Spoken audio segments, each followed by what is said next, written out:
भैया अगर बात करें कि खेसारी लाल यादव और निराहू जी मतलब दिनेश लाल यादव और पवन भैया, इन तीनों सिंगर के मतलब जो कि सुपर स्टार हैं भोजपुरिया इंडस्ट्री में, आखिर दो सिंगर की इतना गाना आता है जो कि मतलब ट्रेंडिंग में चल जाता है, मगर एक सिंगर जो दिनेश लाल यादव है निराहू जी, उनका कभी कभी गाना आता है जो कि हाल ही फिलहाल में आया था नीलकमल सिंह पर मतलब गाना पर मतलब ये वीडियो बनाए थे मरून कलर साड़िया बनाए था ना, मगर बहुत हिट हुआ था।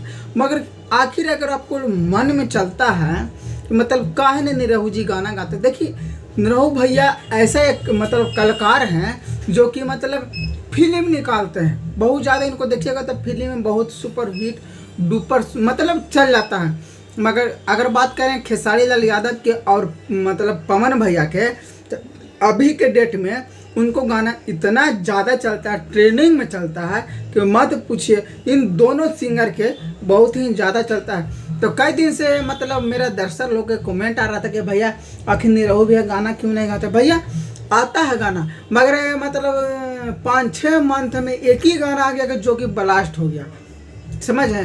अब बाकी हम ऐसा ऐसा न्यूज आप बनाते रहते हैं, तो हमारे चैनल पर नया है तो सब्सक्राइब कर दीजिएगा कि जब अगर वीडियो बनाए तो आपसे मतलब जुड़े रहे, तो आपके पास नोटिफिकेशन चल जाए। तो हमारे चैनल पर जरूर कर दीजिएगा सब्सक्राइब। तो बाकी मिलते हैं अगला वीडियो में।